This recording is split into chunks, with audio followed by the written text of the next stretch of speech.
So continuing the second meet today's class, we were talking about movie K3. तो आप confirm कर रहे हैं उसमें टेलीस्कोप का यूज हुआ है? कुछ उसको दूरबीन टाइप से कहते हैं। दुश्मन आ रहा है, दुश्मन कितनी दूर है, ये देखने के लिए उसको यूज किया जाता है। Have you seen that? Have you noticed that?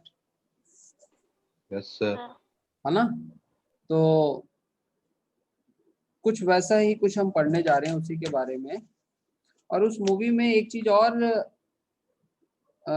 दिखाई गई है शायद उसमें, हाँ उसमें याद है आपने, ये लाइट की रिफ्लेक्शन को देखो कैसे यूज किया था सिग्नल भेजने के लिए। किसने नोटिस किया है? Yes sir. उसी मूवी में तो वो क्या था, वो तो रिफ्लेक्शन ही था ना, वो मिरर्स का रिफ्लेक्शन था। सीधा सीधा उन्होंने डिवाइस जनरेट की और उसकी उन्होंने क्या करी थी, कोडिंग कर दी थी उसकी फ्लैशेस की, उसका कोडिंग के कुछ मतलब बना दिए थे। ठीक है, तो सिग्नल के मतलब बनाए जा सकते हैं। जो बात करते हैं हमारे सिलेबस में, सबसे पहले तो रिफ्रैक्टिंग टेलीस्कोप की बात करते हैं जिसमें रिफ्रैक्शन कॉन्सेप्ट यूज हो रहा हो। और इसमें ए पार्ट और B part.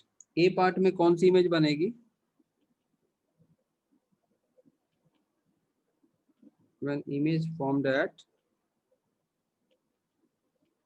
least distance of distinct region। अच्छा, एक मेरे को चीज और पूछनी है आपसे, पढ़ाई किसके कंट्रोल में चल रही है? Everything in control. Tell me, raise your hand.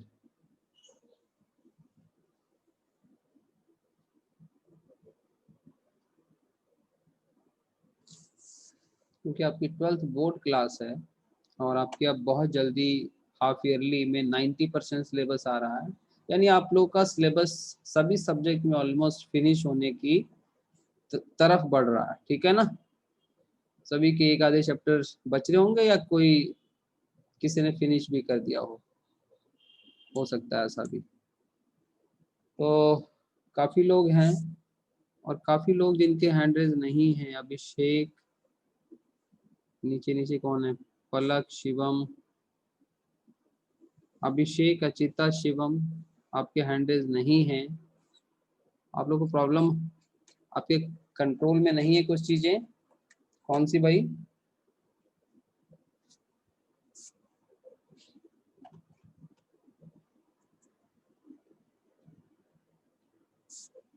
अरे भाई बोलिए भाई साहब। पलक, चलो, नई आवाज आ रही है आपके। सर मैंने रेस किया है। आपने रेस किया है? सर अच्छा चलो चलो, ठीक है, it's okay okay okay. Control में होना चाहिए सब कुछ। अगर आप चीजों को कंट्रोल करते हो यानी कि आप बैलेंस्ड हो। पहली चीज क्या है? When image formed at least distance of distinct vision, वही वाला केस है जैसे हमने कंपाउंड में किया था। और दूसरा केस कैसा होगा? यानी गैस इन्फिनिटी। इन्फिनिटी पे image. Yes, good gas. When image is formed at infinity, और एक नाम आप और याद रखना, इसको ना, इस सिचुएशन को हम एक नाम देते हैं, नॉर्मल एडजस्टमेंट मोड इसको कहते हैं। नॉर्मल एडजस्टमेंट मोड किसका? टेलीस्कोप का। यानी कि अगर क्वेश्चन आ जाए, सिचुएशन आ जाए कि भाई normal adjustment mode of telescope में आप उसकी डायग्राम को कंस्ट्रक्ट करिए, बनाइए, तो आपको इमेज एट कहाँ दिखाना होगा? Tell me. इन्फिनिटी। तब आपको इमेज एट इंफिनिटी दिखाना है। ठीक है। Now what is the simple use of telescope? It is used to see far off objects ठीक है। अब इसका मीनिंग कई बार बच्चे ये निकाल लेते हैं कि सिर्फ हम मून्स को देख सकते हैं, है ना, स्टार्स को देख सकते हैं, प्लैनेट्स को देख सकते हैं, वो तो देख ही सकते हो, बट अगर कोई मान लो 5 किलोमीटर दूर कोई चीज देखना चाह रहा है, 10 किलोमीटर दूर कोई चीज देखना चाह रहा है, क्या वो देख सकता है उसी टेलीस्कोप से जिससे वो मून को देख रहा है, प्लैनेट को देख रहा है? क्या उसी से वो कोई 10 किलोमीटर वाली दूर वाली चीज देख सकता है? यस सर, दिखने तो चाह रहा है। तो ऐसा कुछ आपको, आपके पास अगर आइडिया नहीं है तो मैं बता दूं कि मेरे मन में भी पहले था ये पॉइंट कि क्या ये 10 किलोमीटर वाला देख सकते हैं कि नहीं देख सकते हैं। तो when I have gone there in, मतलब कहाँ गया था, वेस्ट बंगाल में, in Kolkata. So there was a science society. तो वहाँ जब हम गए तो वहाँ पे वो टेलीस्कोप के बारे में वो लोग काफ़ी यूज़ करते हैं टेलीस्कोप को वहाँ पे। तो वहाँ पे एक साइंस को एक्टिविटी हम कर रहे थे। उस एक्टिविटी में मैंने, इवनिंग टाइम था, तो मैंने कहा फटाफट ये पहले तो ये वाला डाउट ही क्लियर कर लें कि 10 किलोमीटर को हम देख सकते हैं कि नहीं। मैंने वहाँ क्वेश्चन रेज किया, कहते देखो देखो। तो वहाँ पे एक बोर्ड था that was around far away in kilometres. तो वहाँ एक बोर्ड लगा हुआ था, जैसे नॉर्मल शॉप्स के बाहर बोर्ड लगे होते हैं। Yes sir. तो उस बोर्ड पे अगर हम सीधा नेकेड आई से देखेंगे तो दिखेगा नहीं कुछ, ठीक है। बट अगर आप इस टेलीस्कोप से देखोगे सो क्या बात है, इवन ए स्मॉल फॉन्ट भी मेरे को एकदम क्लियर दिखाई दे रहा था। तो बिल्कुल मतलब मजा आ गया जिसको कह के कि जब आप रियल में कोई चीज देखते हो, थ्योरेटिकली पढ़ते हो, रियल में देखते हो, तो आपको उस दिन बहुत अच्छा लगता है। तो ये चीज बता दूं मैं कि ये बहुत क्लियरली आप देख सकते हैं चीजों को, ठीक है। ओके, तो दूर वाली चीज से पास वाली चीज भी इतनी फार अवे भी देख सकते हो आप, 10 किलोमीटर ये टाइप से। चलो ये हो गया। But it is use to see, ज्यादातर इसको हम कहाँ यूज करते हैं, बड़े टेलीस्कोप के, हालांकि साइज का भी फर्क होगा। तो नॉर्मल 10 किलोमीटर या 20 किलोमीटर वाले साइज को देखने के लिए छोटे टेलीस्कोप यूज होंगे, स्मॉल टेलीस्कोप्स। और बड़ों को यूज करने, जब आप बड़े यूज करेंगे तो उसमें आप और ज्यादा दूर की देख सकते हो, यानी that depends on the magnification. यहाँ तक क्लियर है बात? Yes sir. यस। चलो ये तो यूजेस समझ में आ गया हमें।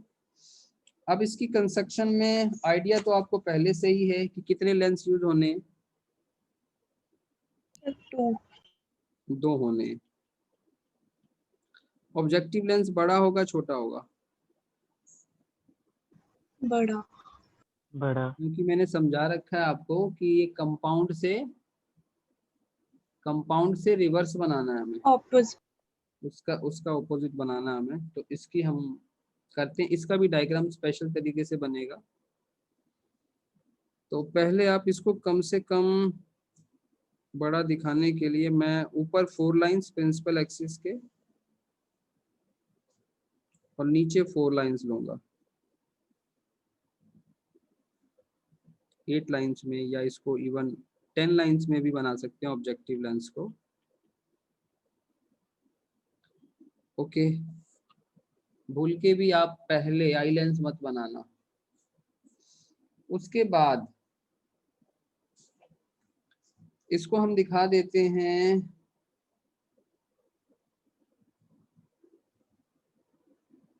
इसमें ना, हाँ, इसमें ज्यादा गलती होने के चांस इसी डायग्राम में है। क्यों? क्योंकि इसमें मैं बता रहा हूँ गलती क्या होती है। आई लेंस को आपको छोटा दिखाना है, यानी लगभग आप आई लेंस मान के चलो कि आप लगभग इतने साइज का दिखाना पसंद करोगे इसके सामने, इस साइज के सामने। और अगर आपने इससे जो इमेज है उसका साइज अगर आपने इतना दिखा दिया, तो बताओ कि दिक्कत क्या आएगी आपको? फिर दिक्कत ये आएगी, ऐसा नहीं कि अब इमेज नहीं बन सकती, दिक्कत ये आएगी कि आपका जो वो रूल था, सिंपलेस्ट रे डायग्राम पैरेलल रे। रूल था, क्या था? पैरेलल बना पाएंगे। पैरेलल रे नहीं ड्रॉ कर पाएंगे। कि आप पहली ray parallel to principal axis pass करो। तो एक बात बताओ, आपका लेंस तो इतना छोटा ही यहाँ वही रहेगा, सर, है ना। हवा में निकल पैरेलल टू जाएगी। प्रिंसिपल एक्सिस कहाँ जाएगी? वो तो हवा में सीधी चली जाएगी भाई। किसको ये पॉइंट समझ में आ गया कि क्या ध्यान में रखना है? हैंड रेज करो। बहुत सीधा सीधा हिसाब किताब है।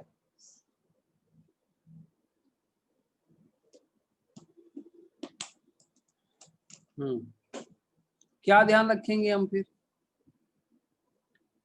ध्यान ये रखेंगे कि लगभग इमेज को इससे छोटा दिखाना है आपको, ठीक है। इसको ध्यान में रखो। तो इसको करते हैं रब। अब ये अंदाजा तो है हमारे पास, इतना लाइन का अंदाजा है आपके पास। तो मैं कैसे डिसाइड करूंगा? ऑप्टिकल सेंटर से जो लाइन है वो लगभग, अच्छा एक, हाँ एक पॉइंट तो आपने ध्यान में रख दिया कि हाइट का, और एक पॉइंट का और ध्यान रखें, क्योंकि इसकी अपर्चर ज्यादा है तो इसकी फोकल लेंथ भी ज्यादा होगी, ठीक है। तो आपने जो इमेज है वो कम से कम जो f0 है थोड़ा बड़ा दिखाना, यानी कि लगभग आप इतना दिखाओ, समझ गए? इतना क्यों दिखाना है? फिर से वही बात, अगर आपने इसे यहां दिखा दिया, ठीक है, तो वो जो आप आई लेंस लोगे उसकी फोकल लेंथ फिर कितनी छोटी सी दिखाओगे आप। Getting my point? तो इसलिए f0 आपकी ज्यादा दिखनी चाहिए, इसका ध्यान रखेंगे। 2 पॉइंट का ध्यान रखना है, और हाइट हमने कम से कम यहाँ पे डिसाइड कर ली, ठीक है।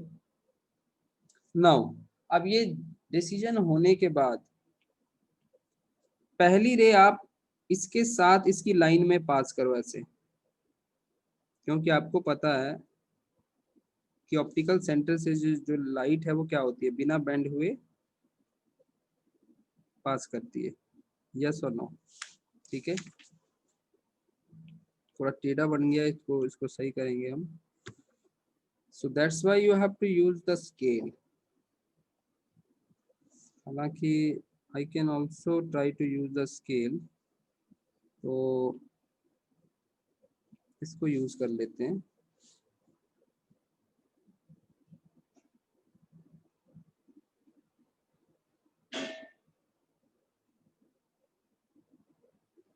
क्यों, ये बढ़िया था ना? हाँ, तो ये भी चीज कर सकते हैं। ये पहली चीज आपने डिसाइड कर ली। बाकी रेज इसके पैरेलल बना लो आप, पैरेलल।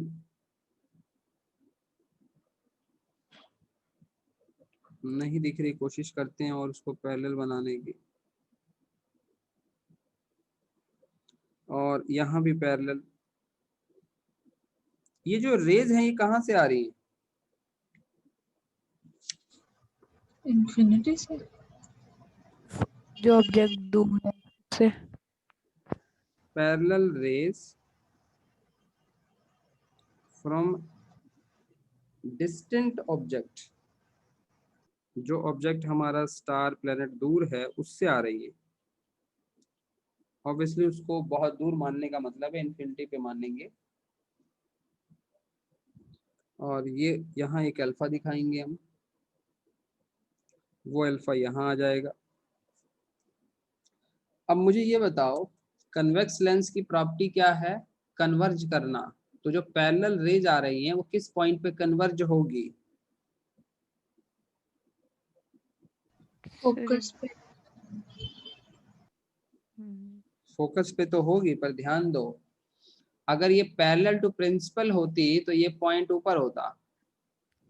अगर ये parallel yes rays at some angle है तो ये नीचे नहीं आ जाएगा, ये point converging, yes yes sir, deviate हो जाएगा।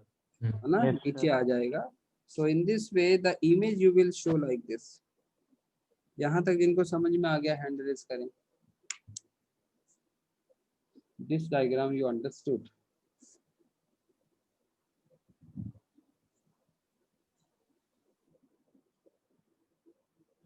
ठीक बात है, फाइन फाइन बात है। अब उसके बाद सिचुएशन कौन सी चल रही है, इमेज कब बनाना है हमें, for least distance of distinct division ना। Least distance of distinct division में क्या होना चाहिए,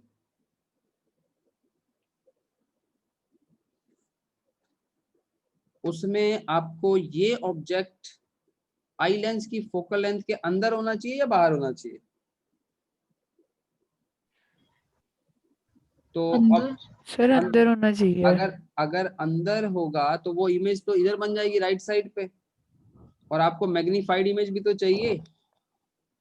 तो Yes, sir. मैग्नीफाइड इमेज करने के लिए आपको फिर से सिंपल माइक्रोस्कोप वाला दिमाग लगाना होगा। आप समझो कि ये जो ऑरेंज वाला जो इमेज आया है वो सिंपल माइक्रोस्कोप के लिए एक ऑब्जेक्ट है। अब इसको और मैग्नीफाई करना है, तो सिंपल माइक्रोस्कोप किस पोजीशन में मैग्निफिकेशन करता है, उसकी फोकल लेंथ के अंदर आना चाहिए या बाहर होना चाहिए, बाहर। बाहर। अंदर होना चाहिए, तभी तो वर्चुअल इमेज बनेगी। भूल गए कंपाउंड माइक्रोस्कोप का केस, क्या ये अंदर आएगी ना। अब देखो आप, ये दिखा दिया हमने ऐसे करके, बोलो चलो ये पोजीशन पे ध्यान दो।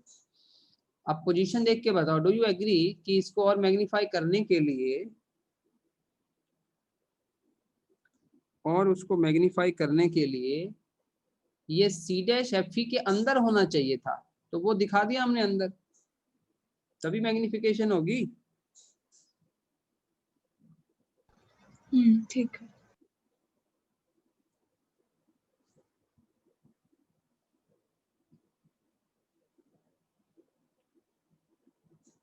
हाँ जी सही है हिसाब किताब। तो अब उसके बाद ये आपका आई लेंस है, आपका आई लेंस है। अब क्या करना है, टू रेज बनानी है। ये बना दिया हमने two raise.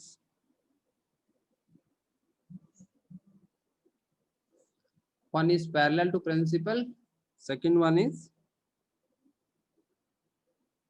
Passing through the optical centre.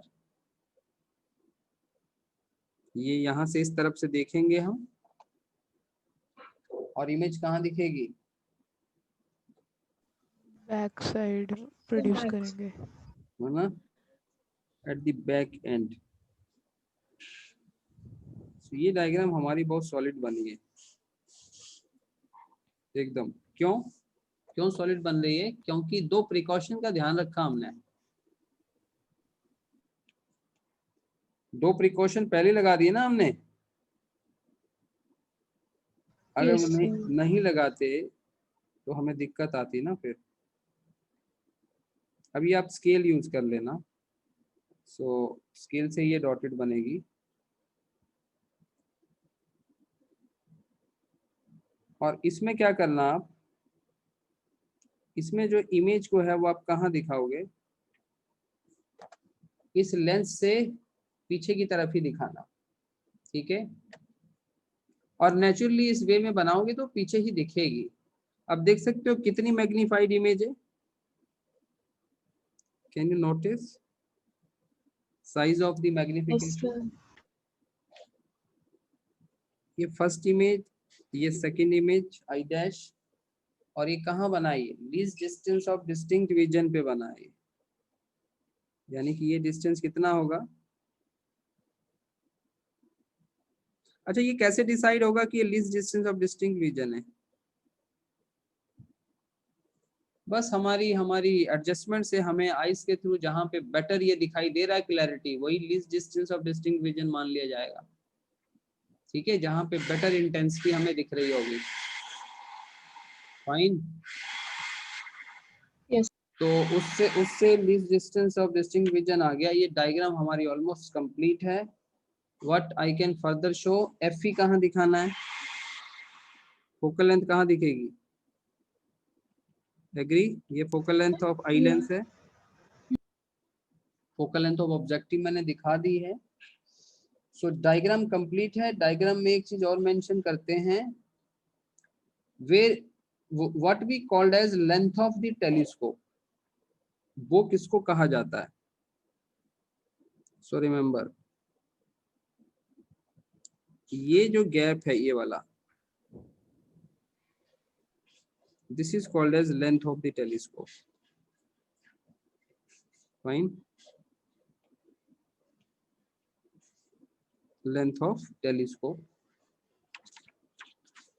Hand raise कर दें जो बच्चे यहाँ तक कुछ चीजों को समझ चुके हैं. डायग्राम उनसे प्रैक्टिस करनी पड़ेगी आपको. डायग्राम में ऐसी डायग्राम आपसे बन जाए परफेक्टली, और जो प्रिकॉशंस बताए हैं उनका ध्यान रखना होगा, तब ये डायग्राम ऐसी बन पाएगी एग्जाम में. And then you only able to get marks. Sir हाँ जी. सर जब हम टेलीस्कोप से देखेंगे तो जैसे प्रिंसिपल एक्सिस के नीचे इमेज आ रही है, फिर हमें उल्टी दिखेगी?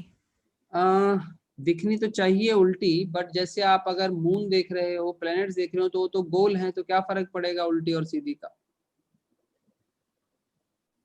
है ना? उल्टी सीधी का तो फर्क नहीं पड़ेगा ना. अच्छा, दूसरी बात अलग है कि वो जो रियल टेलीस्कोप है, हो सकता है उसमें सीधी करने के लिए इसकी और एडजस्टमेंट की जाती हो, कुछ इसके अंदर सेटिंग की जाती हो. पर हमें तो यही नजर आ रहा है कि अगर यहाँ कोई ऑब्जेक्ट अगर सीधा होता तो ऑब्वियस सी बात है वो तो हमें उल्टा ही दिखेगा. अगर यहाँ कोई सीधा होता है ऐसा, है ना, तो वो हमें यहाँ उल्टा ही यस दिखेगा सर. ना. ये तो श्योर है. ठीक है. चलिए, तो मैग्निफिकेशन का जनरल तरीका क्या है? वही है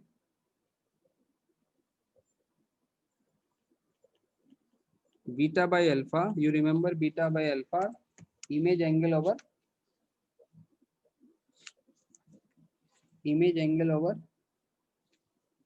ऑब्जेक्ट एंगल. Object angle. अच्छा, आई डैश की इमेज के कैरेक्टरिस्टिक्स आप क्या बता सकते हो? इसको सर कहेंगे वर्चुअल, लार्ज और इन्वर्टेड. Inverted erect. इरेक्ट किसके रिस्पेक्ट में?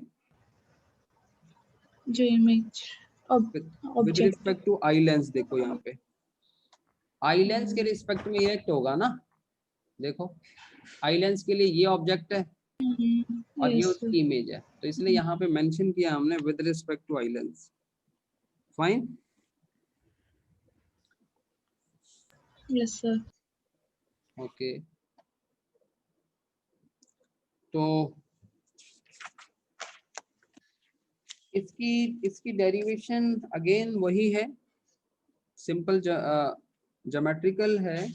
I will share the PDF, इसका पीडीएफ से कर लेना.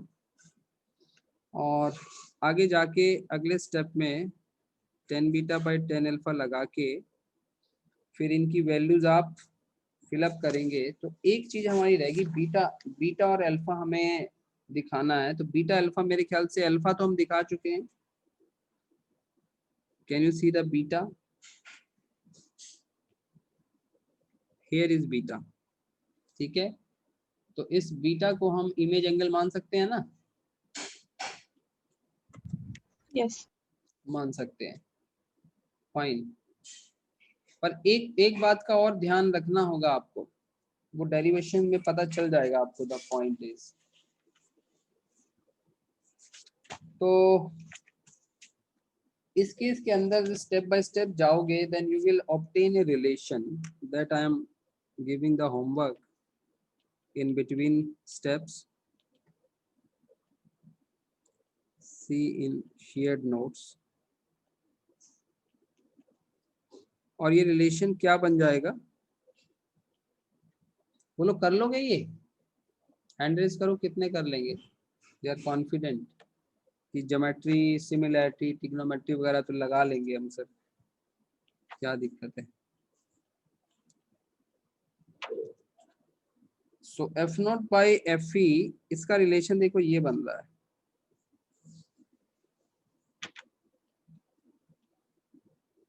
ठीक है, तो ये रिलेशन भी याद रखने में बेनिफिशियल है, क्योंकि न्यूमेरिकल्स में डायरेक्टली इसका यूज होता है. तो आप इसको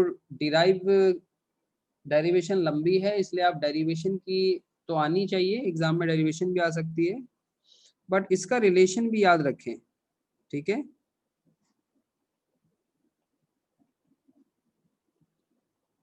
फॉर न्यूमेरिकल्स. क्लियर?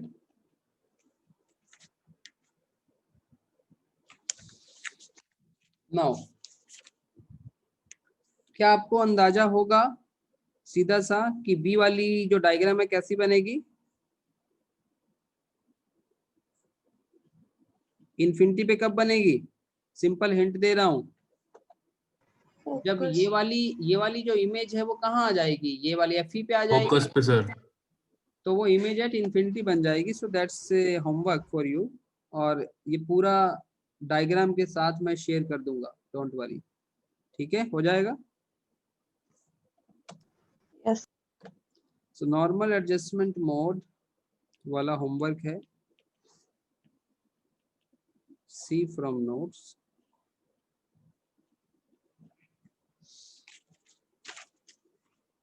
और इसकी जो मैग्निफिकेशन है, आप डेरिवेशन को गो थ्रू करना। You will surprise to know कि इसकी डेरिवेशन कुछ वैसी नहीं है ना, उतनी सिंपलेस्ट वे में, मतलब जैसे हमने पीछे यहाँ पर रिप्लेसमेंट कर दिया था। बट आप ध्यान दो कि ये वो चीज नहीं है, वो था 1 + d/f ही होता था, तो आप सिंपली यहाँ उसको रिप्लेस मत करिए, ठीक है। और यहाँ पर वो सिचुएशन हमें खैर दिख रही है कि अगर d की जगह वो इन्फिनिटी बना दें तो ये वाला हिस्सा क्या होगा? फिनिश हो जाएगा। तो बेटर है आप डेरिवेशन नोट्स को फॉलो कर लें। इसका रिलेशन क्या बनेगा? सिंपल F0/Fe, ठीक है, वेरी स्मॉल रिलेशन। और ये याद हो गया। याद करने का एक आसान तरीका ये भी है कि पहले कौन होता है डायग्राम में? पहले ऑब्जेक्टिव लेंस को बनाते हैं, तो उसी की फोकल लेंथ पहले आएगी, और नीचे आई लेंस की फोकल लेंथ का रेशियो मैग्निफिकेशन होता है। क्लियर कर लेंगे। और इससे रिलेटेड 2 बातों का ख्याल हम और रखें, स्पेशल नोट, कि लेंथ ऑफ द टेलीस्कोप की बात कैसे करनी है।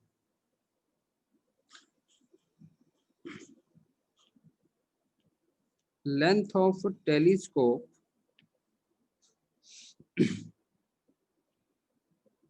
In normal adjustment mode. Normal adjustment mode में F0 और Fe का जो एडिशन है वो कहलाता है L। समझ में आ गया? Fine everyone. आपको डायग्राम में शो किया था ना मैंने? Yes. देखो लेंथ ऑफ द टेलीस्कोप क्या है, ये है। But in normal adjustment mode ये L किसके बराबर होगा? क्योंकि ये वाली जो चीज है वो यहाँ आ जाएगी, ठीक है, यहाँ आ जाएगी। तो एक्चुअल में इतना हिस्सा जो है वो क्या हो जाएगा? F0 हो जाएगा, और ये वाला हिस्सा क्या हो जाएगा? Fe हो जाएगा। तो आप देख सकते हो इजिली आपका जो L है इन दोनों का एडिशन हो जाएगा। यस और नो? कौन से Yes. केस में? Normal adjustment ये mode. नॉर्मल एडजस्टमेंट में। बट ये जो डायग्राम पर्टिकुलर बनी हुई है, इस केस में आप L को क्या कहेंगे, या क्या कहना चाहिए हमें? देखो ध्यान से। एक तो मैं इसमें एक टर्म और लेके आता हूँ, UE। इसको क्या कहेंगे? UE।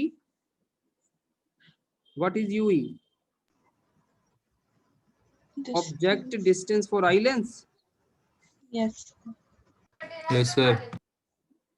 Object distance for eye lens. तो आपको क्या लगता है कि length of the telescope in this situation क्या रहेगी? Do you agree? F0 plus UE होना प्लस चाहिए। UE।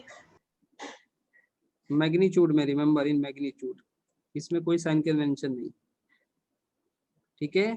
और L F0 प्लस Fe, ये भी मैग्नीट्यूड में। कब? कौन से केस में? नॉर्मल एडजस्टमेंट मोड में।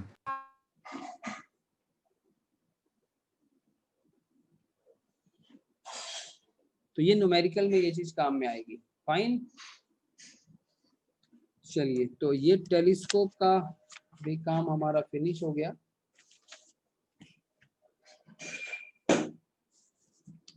If I can see the syllabus, तो उसमें था ऑप्टिकल इंस्ट्रूमेंट्स के टॉपिक में था माइक्रोस्कोप्स एंड एस्ट्रोनॉमिकल टेलीस्कोप, और उसमें टेलीस्कोप में रिफ्लेक्टिंग भी लिखा हुआ है और रिफ्रैक्टिंग भी लिखा हुआ है, यानी कि फिर रिफ्लेक्टिंग वाली भी हमें बात करनी पड़ेगी, that is also in this syllabus.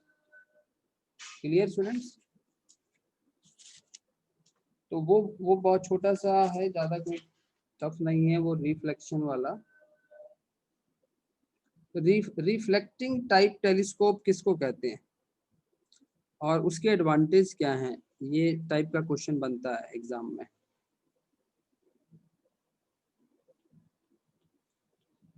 Discuss reflecting type telescope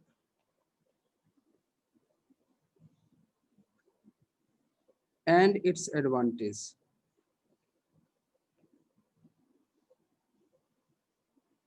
So this is also known as a Cassegrain telescope. जिसने इसे डिजाइन किया होगा उसके नाम पर भी इसको जानते हैं। और क्या डिजाइन किया गया यहाँ पे, ये बात तो श्योर है, ये तो बात दिमाग में आपके आ रही है कि रिफ्लेक्शन कंसेप्ट लगेगा due to the Yes, sir. Heading we have, ठीक है, रिफ्लेक्शन लगेगा। और स्टार्ट करते हैं क्या है situation. So I will make a paraboloidal mirror, एक हम बनाएंगे।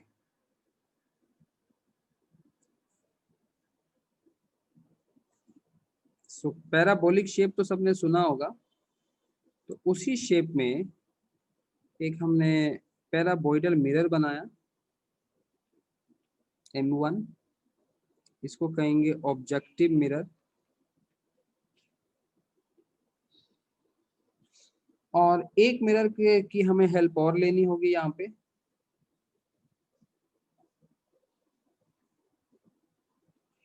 Which will be a convex mirror,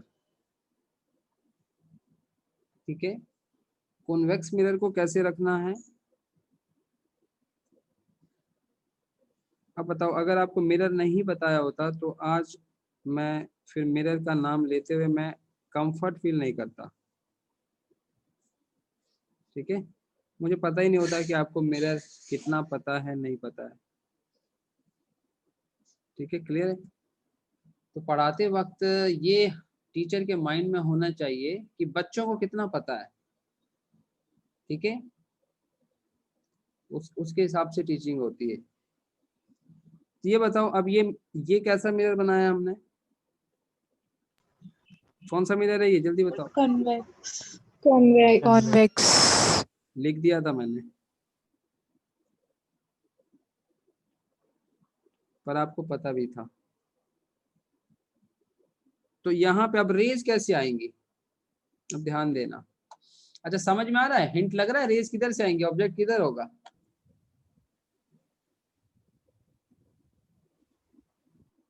ऐसे,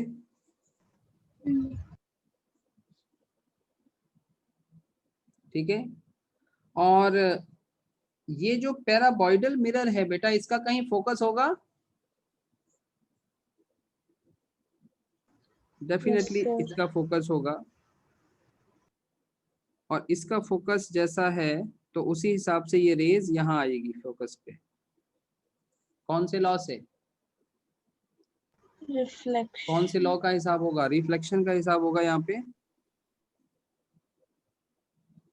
पे I और R आपस में इक्वल होंगे, क्लियर। उसके बाद जब ये रे यहाँ पहुंचेगी, यहाँ क्या होगा, यहाँ भी रिफ्लेक्शन होगी, Reflection. Okay, yes, sir. यहाँ भी रिफ्लेक्शन होगी, और वो यहाँ से रिफ्लेक्ट करके कहाँ जाएगी, आगे ऐसे यहाँ तक।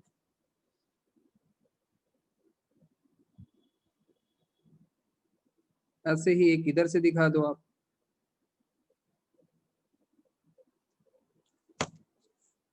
और ये यहाँ आएगी और फिर यहाँ से यहाँ जाएगी, ठीक है। और आगे आगे जाके एक हमने आईपीस लगा दिया होगा। आईपीस क्या है, ताकि जो भी रेज यहाँ पहुंच रही हैं वो आईज में बेटर वो कलेक्ट हो जाएं, तो उसके लिए आईपीस एक यहाँ लगा देते हैं, ठीक है। ज्यादा मैग्निफिकेशन का फर्क नहीं पड़ेगा, बट इंटेंसिटी अच्छी हो जाएगी आईपीस से।